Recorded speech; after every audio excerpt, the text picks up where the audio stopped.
Pessoal, então continuando no nosso segundo vídeo, tá? Que os vídeos devem ser feitos em até 5 minutos, né? A membrana, ela tem o deslocamento de substâncias através dela, tá?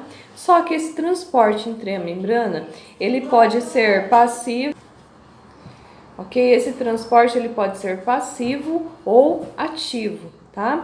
Como assim transporte passivo ou ativo através de membrana? Significa que as substâncias que entram ou que saem da célula pode ser de modo passivo, quando não há gasto de energia. E quando essas substâncias passam pela membrana, tá? Pode ser também um tipo de transporte ativo e aí com gasto de energia. E esse gasto, que tipo de energia é essa? É uma energia chamada de ATP, produzida também, né, nas nossas células, ok? Os tipos de transporte passivos podem ser feitos por canais iônicos, que são proteínas que formam canais por onde passam os íons sem gasto de energia, tá?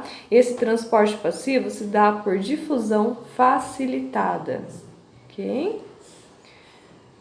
Como assim? Que tipo de íons que pode passar, né? O sódio, o potássio, o cálcio, ok? No tipo de transporte ativo, tá? Nós temos também substâncias, proteínas que atuam nessa passagem, tá? Então, pode ocorrer de menor para maior concentração, tá? Que é contra o gradiente de concentração.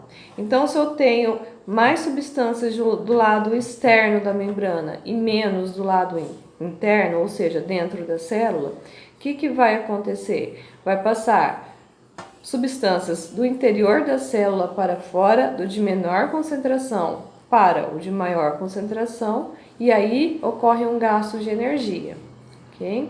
O transporte ativo pode ser primário, quando a energia derivada é vinda do ATP, são 3 moléculas de fosfato que são quebradas, por isso trifosfato, adenosina, trifosfato, tá?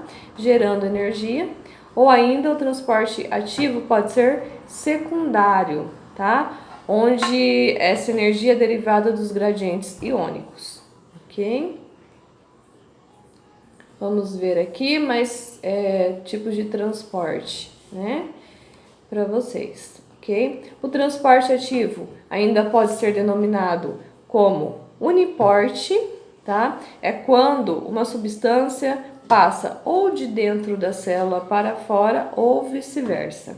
Também é chamado de simporte, quando os íons ou duas substâncias se movimentam na mesma direção ou saem da célula ou entram, ou ainda esse transporte ativo pode ser denominado de antiporte, que é quando uma substância sai e ao mesmo tempo outra substância entra na célula. Tudo isso vai ficar bem fácil de entender quando vocês virem o material que eu vou enviar, tá? Eu vou mandar os slides da aula também e vocês acompanhem por figuras, tá? Lembra que a bibliografia utilizada é aquela falada desde o início da aula, né? No primeiro dia de aula foi passada a bibliografia para vocês, mas só frisando, tá? Nós temos o livro do De Roberts na biblioteca virtual, um livro muito bom, é chamado Biologia Celular e Molecular, o autor De Roberts, tá? Entra lá no capítulo de membrana plasmática, que vocês vão ter todas as informações necessárias para poder, né, tornar a aula mais fácil de ser compreendida, ok? Temos também o transporte em quantidade, tá? Que a gente chama de endocitose. E esse tipo de transporte se divide em 2, fagocitose e pinocitose. O que seria fagocitose? Seria o englobamento de partículas sólidas, ou seja, partículas sólidas passando para dentro da célula. Ou pinocitose, que aí seria englobamento de partículas líquidas. Então veja, entrou uma partícula sólida na célula, fagocitose. Entrou uma partícula líquida, pinocitose, ok?